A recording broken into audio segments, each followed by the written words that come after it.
Educational video पाहण्यासाठी subscribe करा आणि बेल आयकॉनला क्लिक करायला विसरू नका। चलते हैं अब एक बार प्रॉब्लम सेट 3.4 की तरफ, सो एज टू सी और किस तरीके के questions can be asked to us.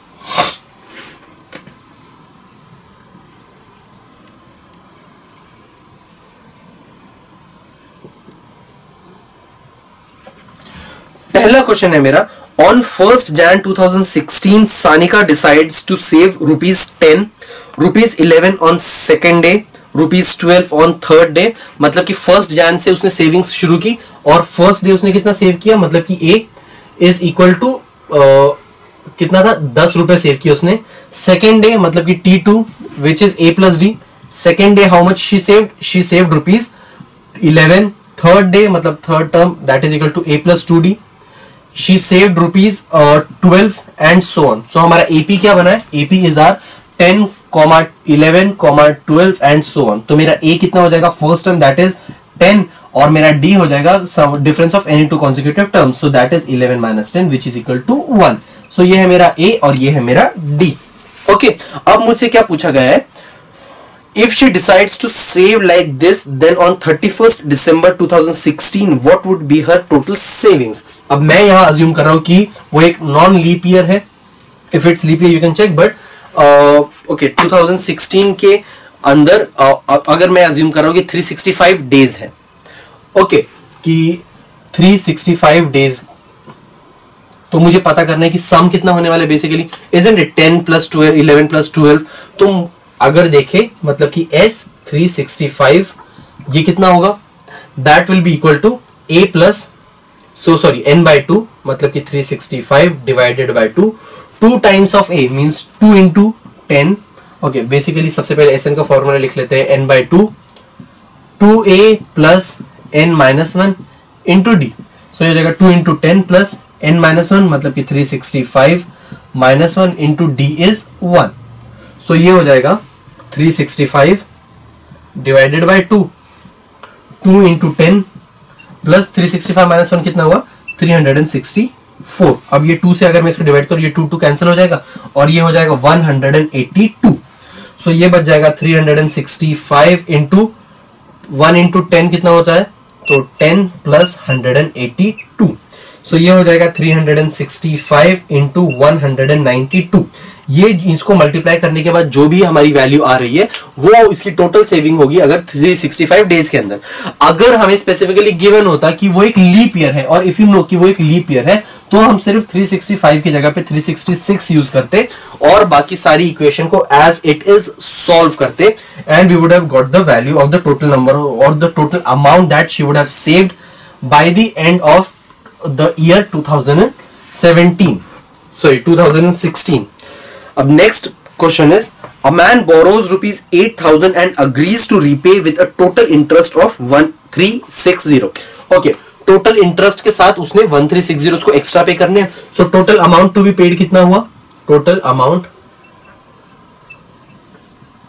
To be paid is equal to 8,000 plus 1360 which is equal to 9,360 rupees, isn't it? इतना उसको टोटल पे करना है।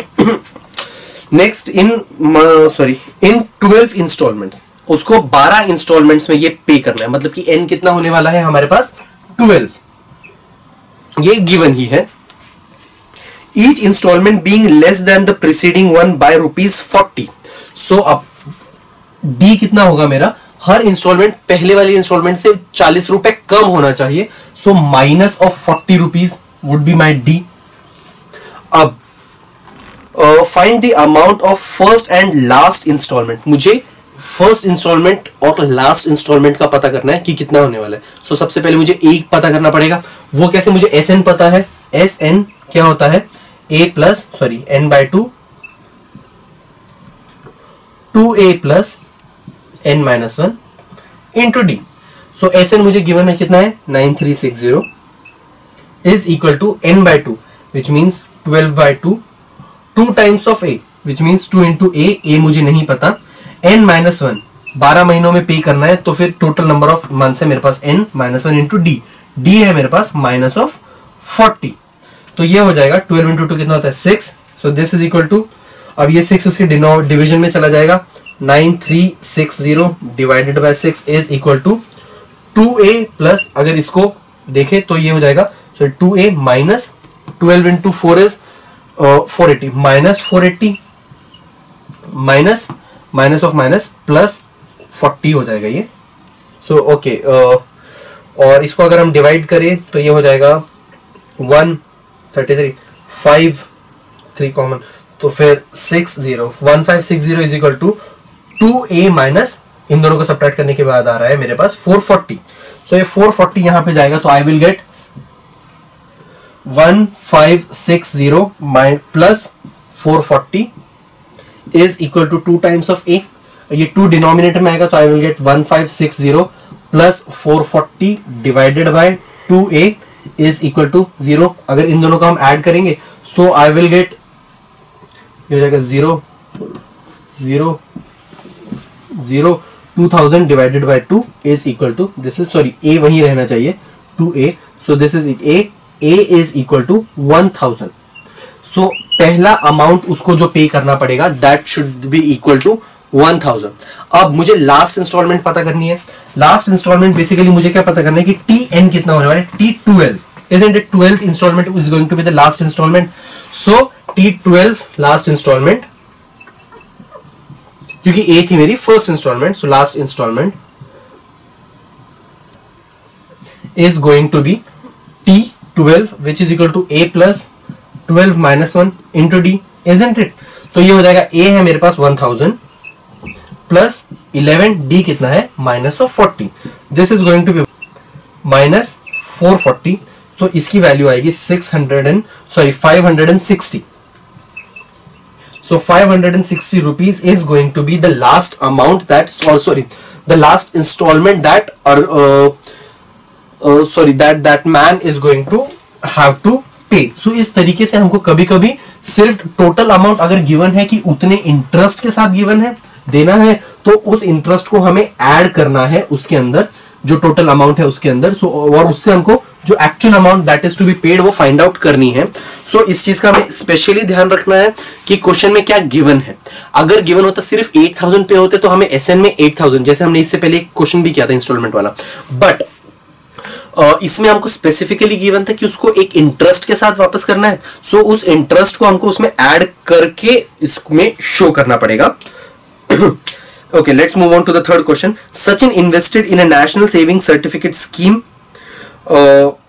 In first year he invested rupees 5000, in second year he invested rupees 7000, in third year he invested rupees 9000 and so on. Okay, so first year में investment in first year कितना है rupees 5000, अब investment in second year कितना है rupees 7000, और investment in third year कितना है rupees 9000 and so on, isn't it. मेरा एपी क्या बन रहा है, मेरा एपी बन रहा है कुछ ऐसा 5000, 7000, 9000 एंड सो ऑन। मुझे क्वेश्चन में क्या पूछा गया है, मुझे फाइंड आउट क्या करना है, find the total amount he invested in 12 years. ठीक है, ये हर महीने उसने पे किया, हर साल उसने इन्वेस्ट किया था, 12 साल के अंदर उसको जो टोटल अमाउंट कितनी पे की गई है वो पूछना है। मतलब कि मेरे पास ए कितना है, ये first term that is 5000, D कितना है sum of two consecutive terms that is equal to 7000 minus 5000 which is equal to 2000। Okay, और मुझे टोटल नंबर एन कितना गिवन है मेरे पास, एन क्या मतलब कि कितने सालों के बाद मुझे सेविंग्स उसकी पता करनी है, दैट इज 12 इयर्स। सो अब एस एन का फॉर्मूला है मेरे पास, एस एन क्या होता है, S n is equal to n by 2, 2a plus n minus 1 into D. अब यहां मुझे सब कुछ पता है, एन कितना है 12 बाई 2, 2 इंटू ए है मेरे पास 5000 प्लस एन माइनस 1, सो मतलब कि 12 minus 1 into D, D is again D है मेरे पास 2000, मतलब कॉमन डिफरेंस हर साल कितना इंक्रीज कर रहा है वो, तो ये हो जाएगा 6 into 2 into 5000 is 10,000 plus 12 minus 1 into 2000. So this is 12 minus 1 कितना था 11. 11 into 2000 is 22,000.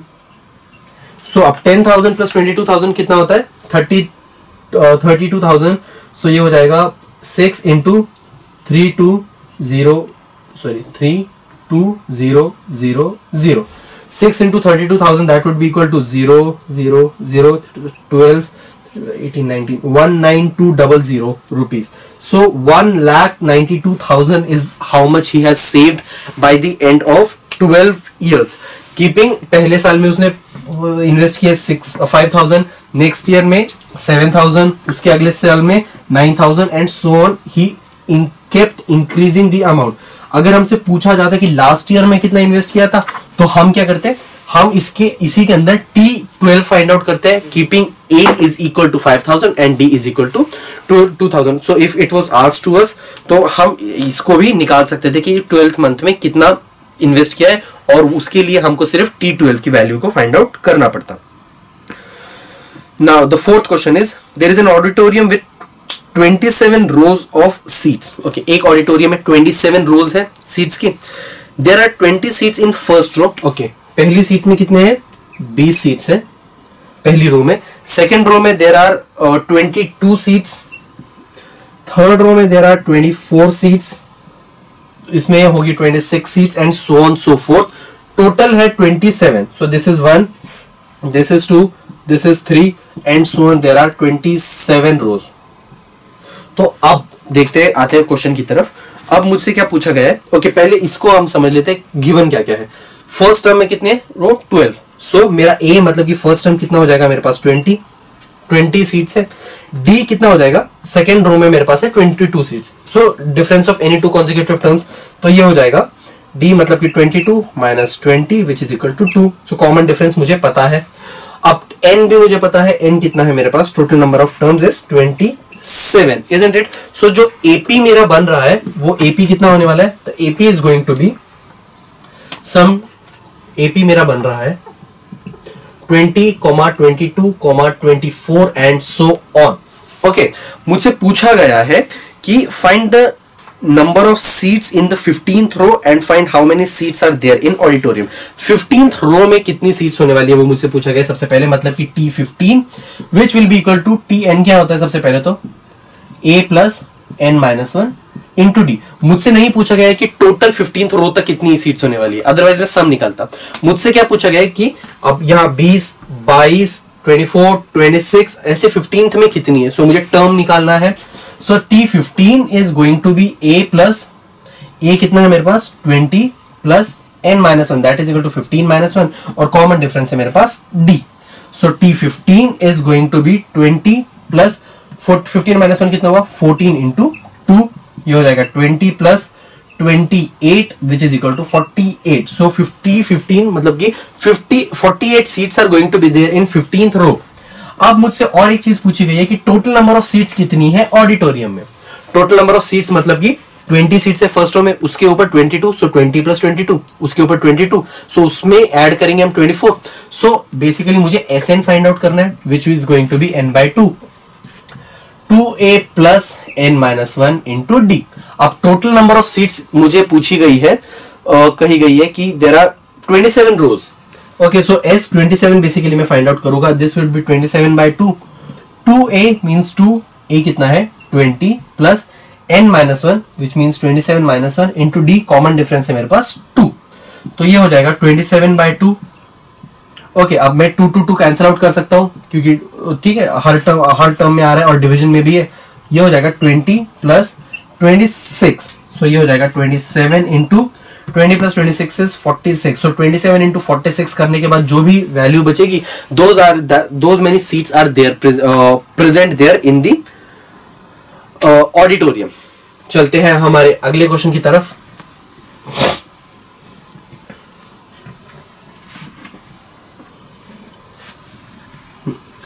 चलते हैं हम हमारे 6th क्वेश्चन की तरफ. हमसे पूछा गया है on the world environment day tree plantation programme was arranged on land which is triangular in shape.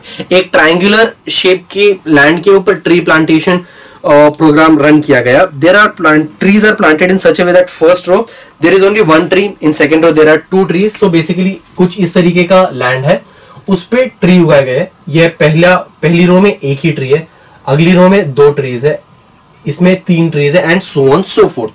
मुझे पता करना है कि there are one tree in second row and so on, three tree. Find total number of trees in 25 rows. Okay, मुझे अब पहले क्या पता है, मुझे ए पता है, पहली रो में कितने ट्रीज बोए गए हैं, दैट इज 1. ठीक है, सेकेंड रो में कितनी पता ट्री ग्रो किए गए हैं, प्लांट किए गए हैं, that is equal to T2 is equal to A plus D, that is equal to 2. T3 कितना है मेरे पास, third term, that is equal to 3 and so on. So A है मेरे पास 1 और D है मेरे पास sum of any two consecutive terms, that is equal to 2 - 1 which is equal to 1. मेरा AP बन रहा है 1, 2, 3, 4 and so on. Isn't it? ये है मेरा AP. मुझे पता करना है कि 25 रोज है अगर, तो टोटल नंबर ऑफ ट्रीज कितने प्लांट किए गए हैं. सो बेसिकली मैं S25 फाइंड आउट करूंगा. Isn't it? वो क्या होता है, SN की वैल्यू होती है n/2, 2 times of A plus n-1 into D. तो ये हो जाएगा 25/2, 2 टाइम्स ऑफ A कितना है मेरे पास, A is 1, so 2 into 1 plus n-1, ये 25, सो 25 - 1 इंटू D है मेरे पास common difference, that is again 1. So इसमें ये हो जाएगा 25/2, 2 प्लस 25 - 1 कितना होता है, that is 24 into D is 1, मतलब कि 1. तो ये हो जाएगा 25/2 इंटू 26, 2 प्लस 24 इज 26, ये कैंसल आउट होके हुआ 13. सो 25 इंटू 13 की वैल्यू जो भी होगी, that is going to be the number of trees that they have planted on the environmental day. So ये होगा जो टोटल नंबर ऑफ ट्रीज उसने प्लांट किए गए हैं, उन्होंने प्लांट किए गए हैं इन्वायरमेंटल डे के ऊपर, इस ट्रायंगुलर लैंड के ऊपर.